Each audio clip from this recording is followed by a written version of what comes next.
All right, guys, coming to you with a fun test today, a fun review. So today's review is going to be over two drivers. I think a lot of us have a lot of thoughts about new models of drivers coming out.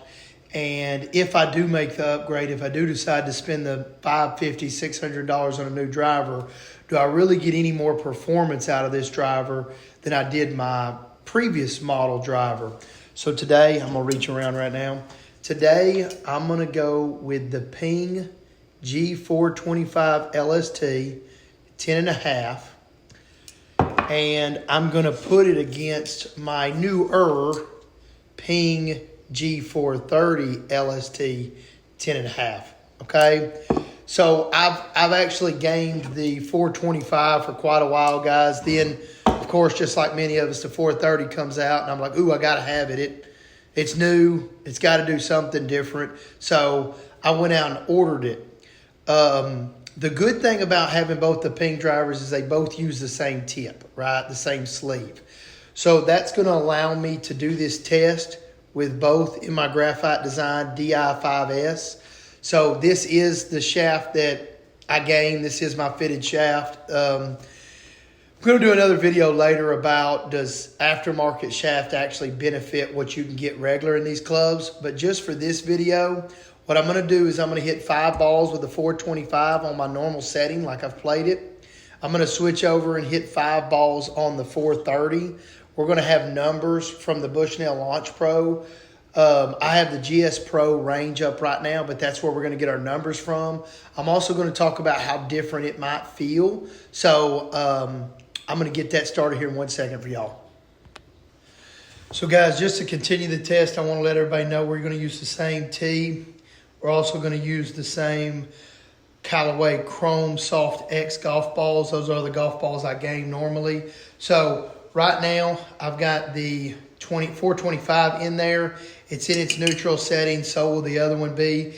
It is 1 degree up.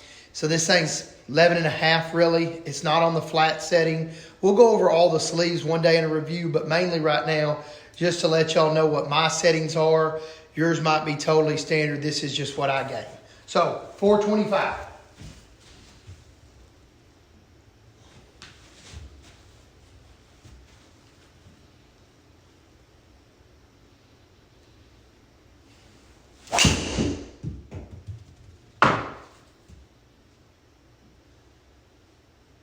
Well, big old hook there on the first swing.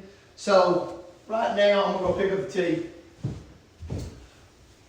One thing I pay a ton of attention to when testing out clubs or hitting things is the ball speed. So on that first swing there, it gave me a ball speed of 167.9. Again, total length was 298.6. Club speed 113.8. So them numbers on the right are pretty much, I usually hit about 165 in ball speed. That's a number I pay a lot of attention to. So pretty much right in line. And because of the big old hook, that probably would have found the fairway, but probably not my best swing. So let's give it a second swing.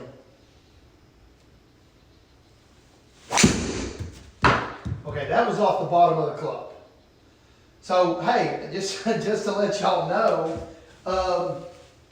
getting 164 miles per hour of ball speed off the bottom of the club is pretty outstanding. Now, of course, the distance only went 272, but I will tell y'all, if I can miss like that and still get that kind of ball speed, you know, that ball is offline about 20 yards, it says. So, matters how wide your fairways are, but nevertheless, some pretty good ball speed on a bottom shot.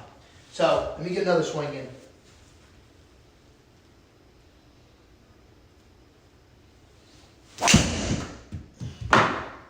Still along the bottom a little bit. This was going way left.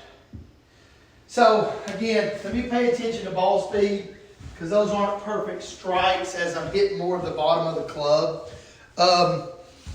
Still got 166 in ball speed. Still got a length of 275. Thing is 30 yards offline. So let me see if I can hit one good with this one before switching. Try to hit something relatively in the fairway. So we have a good benchmark. Now that's the best feeling one yet. Still a lot of draw. Okay, let's go with that one. 171 ball speed. Club was at 115.8 miles an hour. And since I don't really have nothing to compare the feel right now to, I'll just say a few things. About 2 or 3 of those shots were not that well hit. Ball speed was still relatively high. Distance was still relatively good. So that last one, of course, was my best. Over on the far side, we're at 302 yards and 171 ball speed. So wouldn't probably be too upset with how that went. So real quick, I'm going to switch over to the G430. So guys, I've got the other head on there. This is the 430 LST 10.5. It is in the, well, it was supposed to be in the same spot as the sleeve. Hold on one second. Okay, so now it is in the correct plus sleeve on the driver, 10.5, G430. Let's get it started.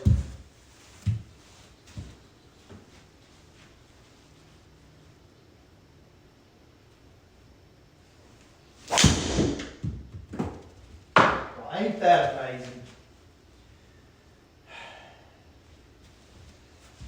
So, was getting ready for a pretty good draw there with this club.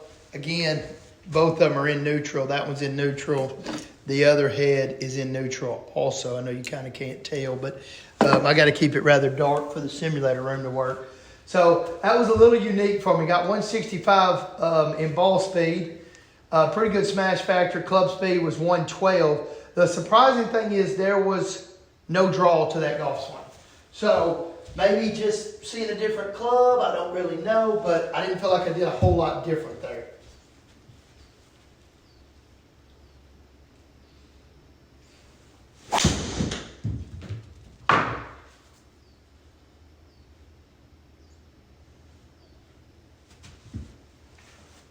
Okay. Maybe a little bit of a pull there, but really not a lot of draw to that ball either, like I was seeing with the 425. Ball speed goes to 167. So, guys, one of the weird things right there is ball speed's at 167, but we're going to get 301.8 in yardage out of it. So, you know, earlier to get over 300 with the 425, I had to get to about 171 that one time.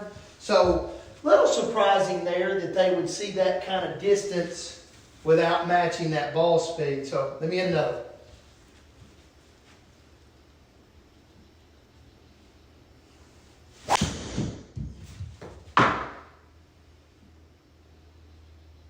I mean, I don't know if I can hit any better.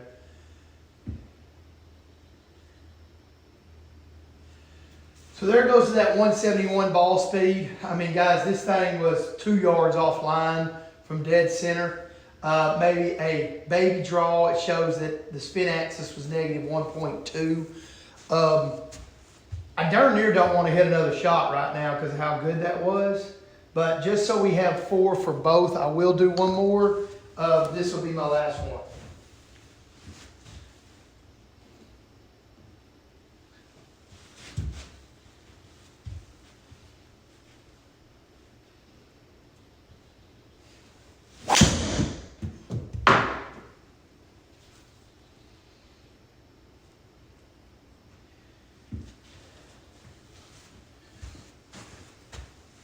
Okay, so guys, that's the 2 tests there for both of the drivers. So I'm gonna turn the lights down a little bit. Let me give you my honest feedback. So distance wise, I mean, guys, I'm in that same ballpark the whole time with last year's model and this year's model with the same shaft.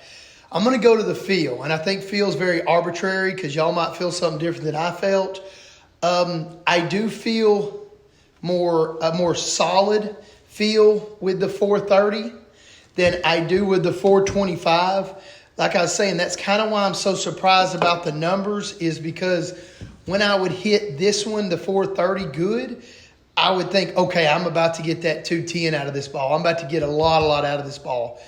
I look on the screen, it'd be the same thing I was getting the 425 out. So, hey, I don't think you're sacrificing numbers necessarily with going with last year's model. What I do think is you might be sacrificing some feel. So if you're one of those guys that wants to get out there and wants that feel to feel superb, then I'd probably say go ahead and spend the extra money and get you a 430, okay? If you're one of those guys that as long as the numbers make sense, then I would probably say go get the discounted 425 right now on sale. Overall, I think you already know this. Ping makes extremely forgiving drivers. They make some of the best on the market. I've always told people, I don't know if I think they're as long as a TaylorMade or a Callaway, but I think their forgiveness far outweighs them. I also think that they're in that boat of forgiveness with Titleist. Both of those clubs extremely forgiving. They still give you length, maybe not quite as much length as Callaway or TaylorMade, but it's hard to be out here swinging a golf club as an amateur where forgiveness is not higher up.